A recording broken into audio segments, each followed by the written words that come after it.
نماز پڑھنے کے جو اہم رکن ہیں وہ قرآن مجید میں کا ذکر آتا ہے اور باقی کا ذکر آتا ہے حدیث میں. لیکن قرآن کے ذریعے ہمیں پتہ لگتا ہے کہ قرآن مجید میں اللہ سبحانہ وتعالیٰ فرماتے ہیں سورہ بقرہ میں سورہ نمبر 2 آیت نمبر 144 144 اللہ فرماتے ہیں کہ جب بھی آپ نماز کے لیے کھڑے ہوتے ہیں، صلاح کے لیے کھڑے ہوتے ہیں، اپنا رخ مسجد حرام کی طرف کرو. Turn your face toward the sacred mosque. جدھر بھی آپ ہیں اپنا رخ، اپنا چہرہ مسجد حرام کی طرف کرو. یہ ہمارے لیے قبلہ ہے. کعبہ ہمارا قبلہ ہے. نماز پڑھتے وقت ہمیں رخ کرنا چاہیے مسجد حرام کی طرف. یہ فرض ہے. اللہ تعالیٰ فرماتے ہیں سورہ بقرہ میں سورہ نمبر 2 آیت نمبر 238 میں 238 اللہ تعالیٰ فرماتے ہیں کہ جب بھی آپ صلاح کے لیے کھڑے رہو تو stand with a ڈیوٹ frame of mind. آپ جب کھڑے ہوتے ہیں، عربی میں لفظ آتا قانتین، کہ اپنے ڈیوٹ فریم آف مائنڈ کے ساتھ آپ نماز پڑھو.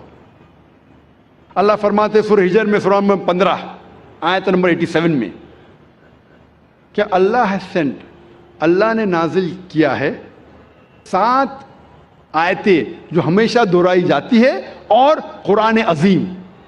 جب قرآن مجید میں اس کا ذکر آتا ہے 7 آیتیں جو ہمیشہ دہرائی جاتی ہے، اس کا مطلب ہے سورہ فاتحہ. سورہ فاتحہ میں 7 آیتیں ہیں. تو قرآن میں اللہ تعالیٰ ذکر کرتے ہیں سورہ فاتحہ کے بارے میں اور عظیم قرآن. سورہ فاتحہ کے علاوہ باقی حصہ جو قرآن کا ہے اسے کہا جاتا ہے قرآن عظیم. تو سورہ فاتحہ کا ذکر آتا ہے قرآن مجید میں سورہ ہجر میں سورہ نمبر 15 آیت نمبر 87 میں. اور اللہ تعالیٰ قرآن مجید میں کہتے ہیں کہ صلاح میں آپ کو رکوع کرنا ضروری ہے. اور رکوع لفظ قرآن مجید میں کم سے کم 13 بار آیا ہے. اور صلاح کا اہم رکن جو ہے وہ سجدہ ہے. اپنے ماتھے کو زمین پہ ٹیکنا کہتے ہیں سجدہ. اور سجدہ کا لفظ قرآن مجید میں 92 ٹائمز آیا ہے. قرآن مجید 92 ٹائمز.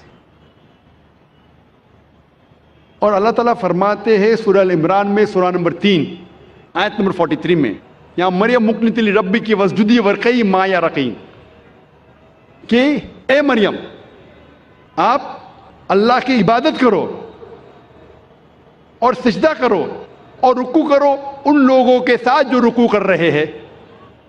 اور اللہ تعالیٰ فرماتے ہیں سورہ حج میں سورہ نمبر 22 آیت نمبر 77 میں کہ اے مومنو رکوع کرو اور سجدہ کرو اور اچھے کام کرو تاکہ آپ فلاح پاؤ. تو کئی بار قرآن مجید میں کہا گیا رکوع کے بارے میں اور سجدے کے بارے میں. اور اس کے علاوہ قرآن مجید میں کئی بار کہا گیا اطیعوا اللہ واطیعوا الرسول، اللہ کی اطاعت کرو اور اللہ کے رسول کی اطاعت کرو. کئی بار قرآن مجید میں آتا ہے. سورہ العمران سورہ نمبر 3 آیت نمبر 32، سورہ العمران سورہ نمبر 3 آیت نمبر 132، سورہ نساء سورہ نمبر 4 آیت نمبر 59، سورہ مائدہ سورہ نمبر 5 آیت نمبر 92، سورہ انفال سورہ نمبر 8 آیت نمبر 1، سورہ انفال سورہ نمبر 8 آیت نمبر 20، سورہ انفال سورہ نمبر 8 آیت نمبر 46، سورہ نور سورہ نمبر 24 آیت نمبر 56، سورہ نور سورہ نمبر 24 آیت نمبر 54، سورہ محمد سورہ نمبر 47 آیت نمبر 33، سورہ مجادلہ سورہ نمبر 58 آیت نمبر 13، سورہ تغابن سورہ نمبر 64 آیت نمبر 12. کم از کم قرآن مجید میں 12 جگہ کہا گیا ہے اطیعوا اللہ واطیعوا الرسول، اللہ کی اطاعت کرو اللہ کے رسول کی اطاعت کرو.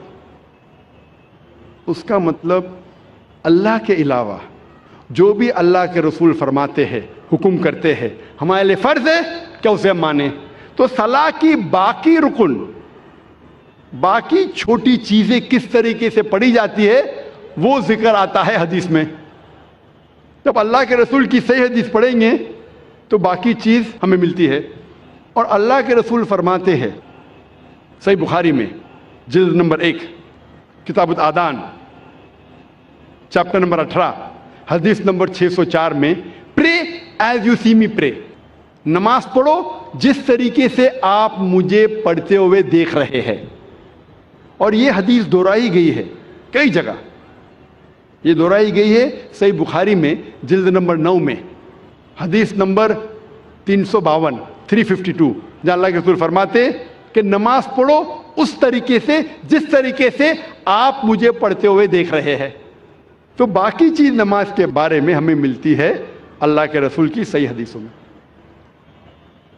اللہ فرماتے ہیں سورہ داریات میں سورہ نمبر 51 چیپٹر 51 ورس نمبر 56 ورس 56، وما خلقت الجن والانس الا لیعبدون. اللہ سبحانہ و تعالیٰ نے جن اور انسان کو اسی لیے بنایا ہے تاکہ وہ اللہ کی عبادت کرے. اللہ نے جن اور انسان کو صرف اور صرف اسی لیے بنایا تاکہ وہ اللہ کی عبادت کرے. یہ لفظ عبادت آتا ہے عربی لفظ عبد سے، جس کی معنی ہے بندہ، بندگی، اور سارے انسان اللہ کے بندے ہیں. ہمیں فرض ہے کہ ہم ہمارے خالق، ہمارے رب اللہ سبحانہ و تعالیٰ کی عبادت کریں. کئی مسلمانوں کو غلط فہمی ہے کہ صلاح ہی صرف اللہ کی عبادت ہے. صلاح اللہ کی ایک اہم عبادت ہے، سب سے بہترین، لیکن صرف صلاح عبادت نہیں. عبادت کے معنی عبد، بندگی، اللہ کا کہنا ماننا. جب ہم اللہ کا حکم مانتے ہیں تو ہم اللہ کی عبادت کر رہے ہیں. اللہ جس چیز سے ہمیں روکتا ہے ہم اس سے پرہیز کرتے ہیں، ہم اللہ کی عبادت کر رہے ہیں. لیکن سب سے بہترین عبادت ہے صلاح.